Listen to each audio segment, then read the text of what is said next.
I'm sure people saw how successful you were buying investment properties, and then we're like, hey, how did you do that? It was kind of like a slow motion, right? I think we call it the move up method. So I lived in a house and then moved out, and instead of selling it, I just rented it out. And I kind of did that process a few times, and people started to come to me and ask me questions. Do you have any like mentors or like maybe books you've read that really have helped you take the next level that you could maybe shout out? I do a lot of audio books. It's hard for me to sit down and read a whole book back to front, but over the years, I would say Rich Dad, Poor Dad really gave me. Welcome back to another episode of Simple Chat. I'm your host, the CEO and founder of Simple Lending Financial, Janine Casio, and today we have Zelma with us. So Zelma, do you mind introducing yourself to our audience? I'm Zelma Singleton, owner and broker of Summit Mortgage Lending, located here in Houston, Texas. Thanks for having me. Thank you for being here. So obviously both woman-owned in the mortgage space, so that's why I was so happy to reach out to you. So thank you so much for being here. Do you mind telling the audience kind of like how you got started? Well, let's do a two-part question. How did you get started in real estate, one? And then two, like how did you go off and do your own thing? I started in real estate as a landlord originally. Oh, wow. I was a teacher, and landlord was my side hustle. Then once I wanted to grow my portfolio, I wanted all of the houses in the world, but I didn't have all of the money in the world. So I thought it would be a good idea to become a mortgage broker and get my license. So I started studying for that. And then I just wanted to kind of learn the business from the inside out, not only to help myself, but to help me, my community, and my friends and my family. So yeah, and I'm sure people saw how successful you were buying investment properties, and then we're like, hey, how did you do that? Yeah, so it's kind of like a slow motion, right? I think we call it the move up method. So I lived in a house and then moved out, and instead of selling it, I just rented it out. And I kind of did that process a few times, and people started to come to me and ask me questions, and then I started to get more interest in other properties, but on a teacher salary, right? You can imagine how tight that started getting. But I noticed other people they had multiple properties in the teens and above, and I was like, how did they do it? So I wanted to learn how to do it, and so I love teaching other people how to do that now. Love that. So how many investment properties do you have? Not enough. I always say, because I still have to go to work every day. So always building, looking for more. I've started in 2006.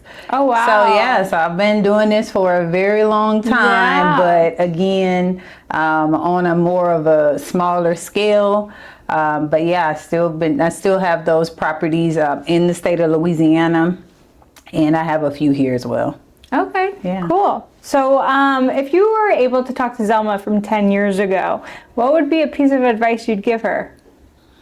I would tell Zelma 10 years ago to get rid of her analysis paralysis and actually execute. I feel like I've been like an information junkie for a very long time. Part of the reason why I wanted to become a mortgage broker and things like that, because I get so geeked up on learning new things, but then I don't execute. So I wish I would have executed sooner. And I'm thinking of, you said 10 years ago, but I'm really thinking like 20 years ago. Like prior to having a kid, when it was just myself I needed to worry about, I could move a lot quicker. But I still had that fear, and I was waiting for that fear to go away, but it never went away. It doesn't. You just gotta act. Even with the fear. So I think a lot of people wait on that fear to go away, and it never goes away. No. So, you're having a baby. I had a baby 10 years ago. I'm sure no matter what, even if you've done it before, you still have that fear, like that everything is going to go right. And it's like that with every single property. Yeah, touche. I think it was like Miley Cyrus, but I remember her being like on stage of like the Oscars and being like, everyone has the fears. There's just the people that are gonna do it anyway, and just have to be that person. There's just like, just gotta dive in and do it. Yeah. I literally told my friend yesterday, like, even if you don't believe something, be delusional. And it's so true, though. Like, the more you lie to yourself and tell you, yeah, it's going to work out, it eventually works out because you start believing in your lie. So, do you have any, like, mentors or, like, maybe books you've read that really have helped you take the next level that you could maybe shout out?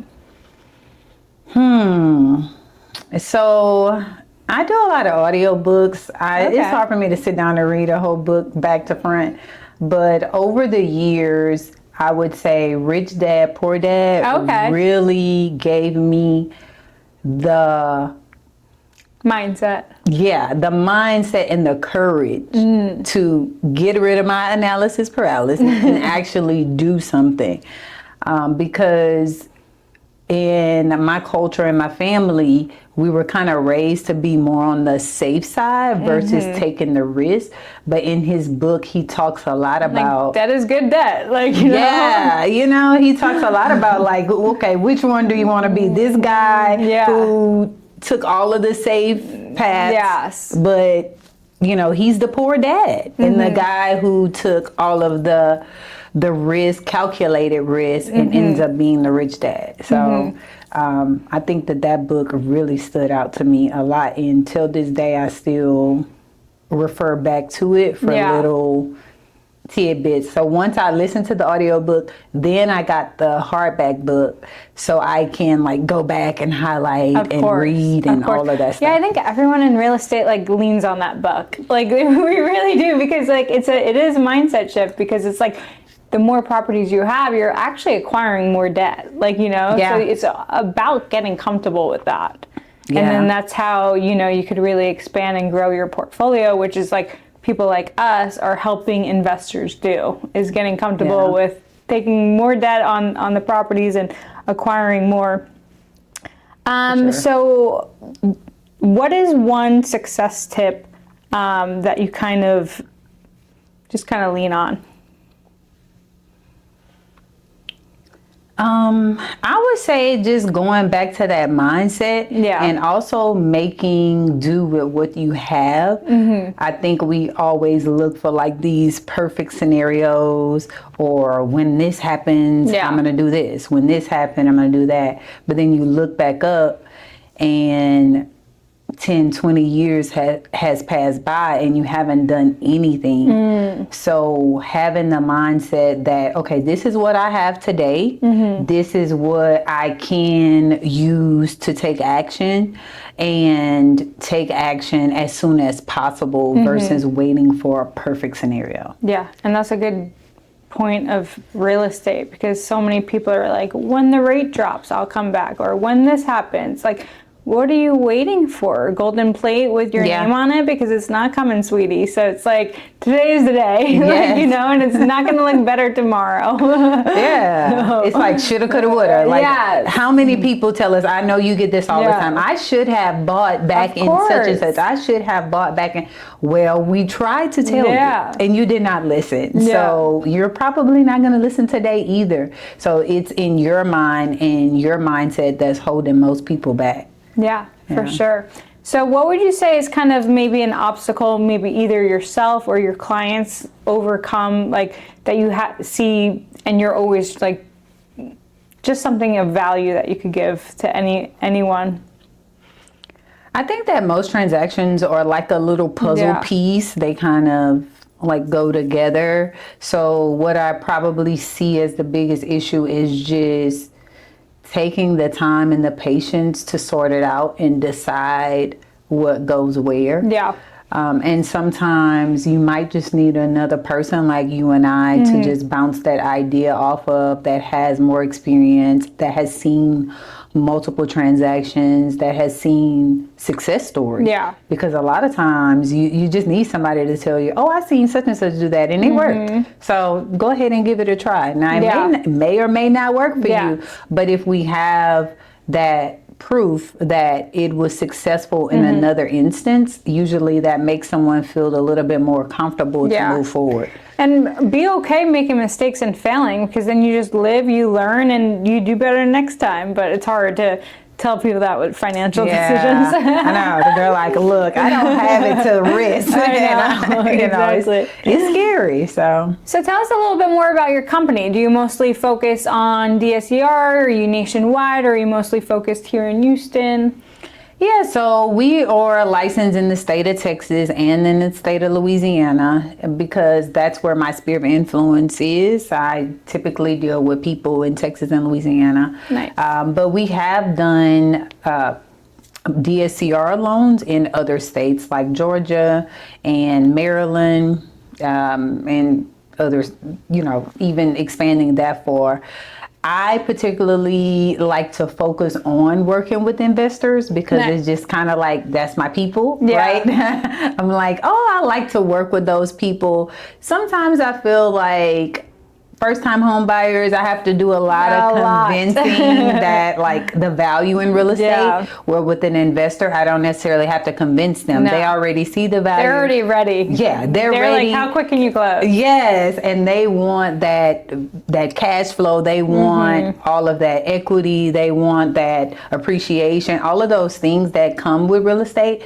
I don't feel like I have to convince them to do that. So my audience is typically investors, but of course we could do it all, right? A lot of FHA, VA, conventional loans as well. But cool. I'll say our bread and butter is DSCR and investor loans. Love that. Yeah. Sweet spot. So what would you say is your ultimate vision for yourself and your company? Like kind of where do you see yourself in 5 years from now? So 5 years from now, I definitely see myself having a team. Nice. Not anything large, just more like a family-oriented group. I want to be able to invite my entire team to my house and it still feel comfortable. I love to work with people that I like. So for me, growing a team, for sure being that go-to DSCR lender here in Houston area and in the Acadiana, Louisiana area as well. And growing my own portfolio as well as I go. My goal is about 10 houses per person in my household. Sounds good. So I am a long way from that at this point, but we're trying to get there. So so that's kind of what I have in mind. Look forward to seeing your journey prosper. So what was your big transition from being like, okay, I'm a teacher, but I want to start my own mortgage brokerage? So honestly, COVID pushed me. I felt like the sky is falling, right? Yeah. Like I think a lot of us felt that way during that time. And it was always my plan to make real estate in some way, shape, or form my primary source of income. But COVID really just scared me. I felt like I had not done enough and towards the goals that I wanted, and it was at the point where as a teacher, we were teaching virtually. Which that was a whole nother mess because nobody was prepared for this, right? So it was just, and while we were off, because I think it happened like in March, and then summer hit. So I was off. So I was basically off from like March to August, so a majority of the year. Yeah. So I said, okay, I'm going to take this time to really just dive into real estate. And at this point, I had already had my mortgage license. Nice. And I hadn't closed any loans, but I had already started advertising myself as such. And good thing for us, the rates dropped, right? Yeah. So when rates dropped, it was like, oh, I like this. So it really gave me an opportunity to dig in and see what it would be like to make this my day-to-day life. I had the flexibility, I had the income, and it was just nice to not have that level of stress. It was this job is still stressful to a certain extent, but it was a different type of stress. And I enjoyed it. And so that kind of made me say, okay, I'm going to exit the classroom totally. It was literally in the middle of the school year, and go full-time as a mortgage broker. Awesome. Yeah. So it was pretty, again, I was scared, but I did it anyway. It never goes away. I was really scared, but I did it anyway. So how can people find you and connect with you and use you for a DSCR loan? On all socials, I am Apply with Zelma, and that's APPLYZELMA, with Zelma, of course. We are also Summit Mortgage Lending on Facebook. Nice. And I could be reached at 281-845-9947. You got the digits here. Yay. Thank you guys for tuning in to this episode of Simple Chat.